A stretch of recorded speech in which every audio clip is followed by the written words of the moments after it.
Next on Newsmax Prime, the curtain rises tomorrow night for round two among the Republicans. And since that presidential debate will take place at the Ronald Reagan Library, we'll get a preview from Michael Reagan. Then, women are not all in for Hillary. So who will find favor with female voters? Phyllis Schlafly fills us in. And listen to this. A 15-year-old in Philly arrested by the FBI for allegedly hatching an ISIS-inspired plot against the Pope.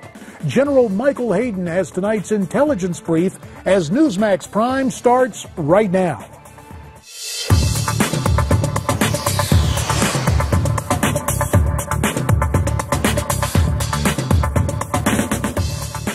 Good evening and welcome into Newsmax Prime. I'm J.D. Hayworth. Of prime interest tonight, getting ready for round two. The second GOP presidential debate starts in 24 hours, and as candidates prepare their messages, pollsters continue to check the numbers. One survey suggesting good news for Donald Trump and perhaps even better news for Ben Carson. That poll, conducted by CBS News and the New York Times, shows Mr. Trump holding steady at 27%, while the surging surgeon rises to 23%. And given the margin of error in this survey, you could consider those two essentially tied for the top spot. Jeb Bush, Mike Huckabee, and Marco Rubio are tied for third, but at a less than stellar 6%, Carly Fiorina finds support from 4%. Speaking of Donald Trump, he rallied 20,000 supporters at the American Airlines Arena last night in Dallas and continued to take aim at his opponents on both sides of the aisle. Hillary's not surging, I tell you that. They're not saying that. They're not saying that. Thank you. Hillary is not surging. Look, I like Carly, and I like Ben. And I like many of the people that I'm running against. I mean, many of these people are terrific people. But nobody's going to be able to do the job that I'm going to do. Nobody. They won't. They won't. Donald Trump last night in Dallas. I'm pleased to be joined here on the anchor desk by Miranda Kahn. And for more, we in turn are pleased to be joined by political commentator Michael Reagan. As always, you can find and follow Michael on Twitter at Reagan World. He's Skyping in from Los Angeles tonight. And as always, Michael, thanks for your time on Newsmax Prime. I just made mention of that new poll from CBS News and New York Times, basically saying that Trump and Carson are in a statistical dead heat. And although Trump is still in the lead, this lead did not grow as much as it did in times past. Is Donald Trump going to hold on to the lead, or do you expect it to leave him following tomorrow night's debate? No, I don't think it'll leave him after tomorrow night's debate, but it's going to be interesting to see who steps up. You know, Carly was the big winner, as I told you back in the last debate. What's going to happen in this debate? It's going to be Carly against Trump. Where is Ben Carson going to fit in? He's got to have more than one answer at the end of the night. Big losers again could be Jeb Bush, could be Scott Walker. You know, I had a conversation yesterday with Donald Trump, and what I said to Donald after he called me was, I said, if you think you're going to win the nomination of this party, Donald, the reality is you can't blow the building up on the way through it and expect all these people to come together behind you if you want to win the election next November. You have got to learn to tape it down and go forward. So I was kind of glad to hear the way he spoke yesterday in Dallas. He toned it down a bit. How much will he tone it down tomorrow? Don't know. So what was his reaction when you told him that? You know, what he said to me, he said, you know, I don't attack first. I attack after people attack me. And I said, Donald, people are attacking you on the issues. You're attacking them personally. It's hard to come back from attacking people personally. You've got to find, in fact, another way. And let me tell you something. I do this with any candidate that calls me. I give them information. I mean, where was I for 50 years of my life? I was next to the greatest president this country has ever had, and every conservative talks about it on a regular basis. That's where I was. And so I have knowledge that other people just do not have. Other consultants do not have. And I work for free for everybody. I would charge anybody anything if you want to give me a call. And Donald Trump reached out, I guess, after the things I've said, and called me yesterday. We talked about 15 or 20 minutes while he was on the way to his plane to fly to Dallas for that event you saw last night.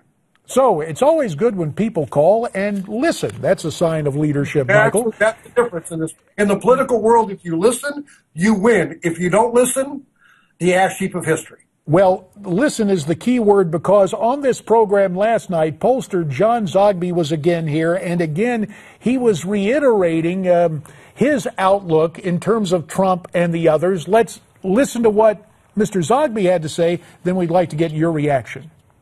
One of the people who could face an extinction tomorrow is Scott Walker as well. If he doesn't give a compelling reason for voting for him, he could easily fall by the wayside. Now, the latest CBS News New York Times poll shows Walker dropped from 10% in August all the way down to 2% in its latest September survey. Does John Zogby have a point? Could Scott Walker, in fact, face extinction if he fails to shine at the upcoming debate? Oh, absolutely right. This is Scott Walker's moment to make. He's got to make it or break it. What about Rand Paul? What about Ted Cruz and all of these people? So they're all going to be fighting to really move forward as we go into the fall to see who's going to be left standing by the time we get to Iowa. So, Michael, you mentioned that you already talked to Donald Trump, and I assume he called you to get your opinion. Did Scott Walker call you? Curious.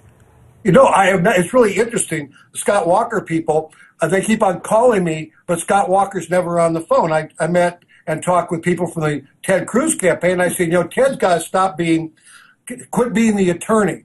Quit trying to sell the package to the jury every time and closing this deal. You got to be more likable and more relatable, and you'll do a lot better. And I think he's toned it down somewhat at that point. There's a lot of people who need to do what they're doing. I think that Mike Huckabee has made a huge mistake by simply going after that little segment within the Christian community and trying to lay his groundwork there and think that's going to get him through Iowa. I've got about a minute 30 remaining, Michael, and I'm just curious. We touched on this the other week. Your dad was famous for the 11th commandment, thou shalt not speak ill of a fellow Republican. You told us the other week that's gone by the boards. But based on some of the conversations you had prior to debate number 2, do you think some of the candidates, maybe all of the candidates, may keep your dad's 11th commandment in mind at his library? No, I don't think that's going to happen. I think that's by the wayside. It's over. Right now, these people want to get airtime because Donald Trump's getting all of the time, and they feel the only way they can get airtime is if they attack Donald Trump, and it's going to be interesting to see what happens. That's why I say tomorrow night, I'm looking for the dynamic between Carly and Donald Trump. Both of them business people, both of them successful. She may be the only one that can really take him on the dais tomorrow night. What do you think about her new ad that her PAC put out? I think it's a great ad. I think it's a very good ad. What she is in fact putting out. It's going to be interesting to see what Jeb Bush puts out. He's sitting on the outside right now trying to get back in, if you will. What about the Club for Growth and their ad? But the Club for Growth, what's their history of winning? So again, there's a lot at stake as we now have that second debate, and now we look forward to the fall, and it's going to be something. I think all of us want to see the numbers dwindle. I think tomorrow night I'm going to be sitting there watching 4 people debate for an hour and a half, and then watch 11 people debate for 2 hours. I think the 4 in the first debate, the only one that may come out of there is like a Bobby Jindal, but nobody else is going to come out of that first debate and go anywhere. And Bobby Jindal may not go anywhere either. We will have to leave it right there, Michael Reagan. We thank you for your time. And tomorrow night, immediately following that debate, Newsmax TV is hosting a post-debate special featuring Ed Berliner, Steve Malzberg, and yours truly. We'll bring you all the highlights from the big discussion. Better make that plural discussion since there are 2. And we'll have full analysis from our expert panel, which includes Dick Morris and John Zogby. We'll also be joined by special guest Dr. Ben Carson and Michael Reagan, who you just saw. But tomorrow night you'll see him live following that debate. So make sure you tune in right here tomorrow night, 10 p.m. Eastern, 7 p.m. Pacific, right here on Newsmax TV. And we have lots more ahead as Newsmax Prime continues, so stay with us.